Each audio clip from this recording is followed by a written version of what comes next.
মিডিয়ার সামনে আমি আমার সহকর্মীরা আক্রান্ত হয়েছিলাম কতিপয় পুলিশ এবং কতিপয় সেনা সদস্য দ্বারা।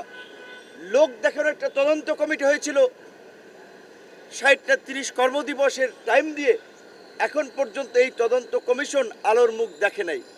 যদি এই অতীতের ঘটনাগুলোতে যদি সরকার একটা শক্ত ভূমিকা নিত, আজকে এই ধরনের হয়তো ঘটনার পুনরাবৃত্তি হতো না।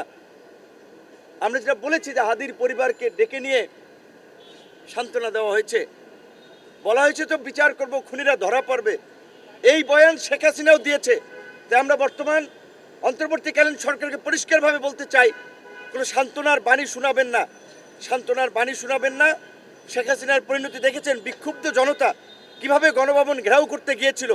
কাজে আপনারাও যদি ওই শেখ হাসিনার মতোই সান্ত্বনার বাণী শোনান, আমাদেরকে ঘুমপাড়ানি মাসি পিসির গল্প শুনিয়ে শান্ত রাখতে চান, সেটি আপনারা পারবেন না। নির্বাচনের তফসিল দিয়েছেন, কতটুকু নির্বাচনের পরিবেশ আছে সেই নিয়ে গোটা দেশের মানুষ উদ্বিগ্ন। এই অবস্থায় নির্বাচন তো হবে না যদি এই অবস্থা চলতে থাকে। আর একটা মহল তো চাচ্ছে যে নির্বাচন যাতে না হয়, নির্বাচন বানচাল করে দেশে আরেকটি বিদেশি মদতপুষ্ট সরকার গঠন করা, 111-এর মতো আরেকটি সরকার গঠন করে ওই পতিত স্বৈরাচারী শক্তিকে কামব্যাক করানো, যে শক্তির বিরুদ্ধে এদেশের জনগণ গণপ্রতিরোধ গড়ে তুলেছিল এবং জনগণের সেই গণপ্রতিরোধের মুখে তারা দেশ থেকে পালিয়ে গিয়েছিল। আমরা বারবার বলেছিলাম যে গণ অভ্যুত্থানের পরবর্তী বিভিন্ন ধরনের যখন বাছাইকৃত লাল সরিষার দানা থেকে অত্যাধুনিক কোল্ড প্রেস মেশিনে তৈরি হয় প্রাণ সরিষার তেল, আসল ঝাঁঝে আসল স্বাদে। আপনারা দেখছেন স্বর্ণ ব্যবসায়ী এই বনশ্রীতে আপনার গুলি করে স্বর্ণ নিয়ে গেছে, ব্যাংক পাড়া থেকে গুলি করে টাকা ছিনতাই করে নিয়ে যাচ্ছে। শীর্ষ সন্ত্রাসীরা, বিভিন্ন শীর্ষ সন্ত্রাসীরা কারাগারে যারা ছিলেন তারা জামিনে বের হয়েছেন। এমনকি এই জুলাইয়ের যারা হামলা মামলার আসামি ছিলেন তারা অনেকে জামিন পেয়ে যাচ্ছেন। মানি লন্ডারার থেকে শুরু করে খুনি অনেকেই জামিন পেয়ে যাচ্ছেন।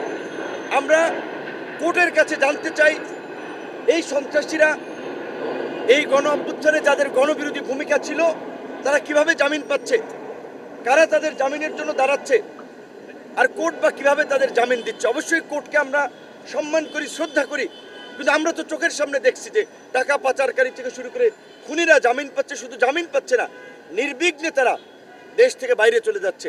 আর স্বরাষ্ট্র উপদেষ্টা, প্রকৃত অর্থে বলতে গেলে স্বরাষ্ট্র উপদেষ্টা এবং আইজিপির বিরুদ্ধে অভিযোগ যে তিনি আপনার ফেসিবাদের দোসর ছিলেন, ছাত্র দলের নেতা, সাবেক বিএনপি নেতা পিন্টুর হত্যাকাণ্ডের সময় তিনি আপনার এসবির দায়িত্বে ছিলেন, সেই সময় এই আপনার বিডিআর পিলখানার হত্যাকাণ্ডে তার সংশ্লিষ্টতা উঠে এসেছে। স্বরাষ্ট্র উপদেষ্টার ব্যক্তিগতভাবে তিনি আন্তরিক মানুষ, সজ্জন ব্যক্তিত্ব, সহজ সরল মানুষ, কিন্তু এই রকমের ব্যক্তি দিয়ে স্বরাষ্ট্র মন্ত্রণালয় চলে না। গণ অভ্যুত্থান পরবর্তী সময়ে আমরা আইন শৃঙ্খলা বাহিনীর প্রতি যে ভূমিকাটা আমরা প্রত্যাশা করেছিলাম স্বরাষ্ট্র মন্ত্রণালয়ে, সেইটি আমরা দেখি নাই। এবং এই উপদেষ্টা দায়িত্বে থাকলে নির্বাচন পর্যন্ত আমরা যাইতে পারি কিনা সেটা নিয়ে আমাদের সন্দেহ আছে। কাজেই আমরাও সরকারের সাথে আলাপ আলোচনা করে, সরকার যদি কার্যকর পদক্ষেপ না নেয় তাহলে তো আমাদের যে ধরনের পদক্ষেপ নেওয়ার আমাদেরকে তো সেটা নিতেই হবে। তবে আশা করি সরকার রাজনৈতিক দলের সাথে সংলাপ করার মধ্যে দিয়ে তাদেরকে ঐক্যবদ্ধ করে এই পরিস্থিতি কিভাবে মোকাবেলা করা যায় তার একটা পথ তারা আমাদের সামনে উপস্থাপন করবে।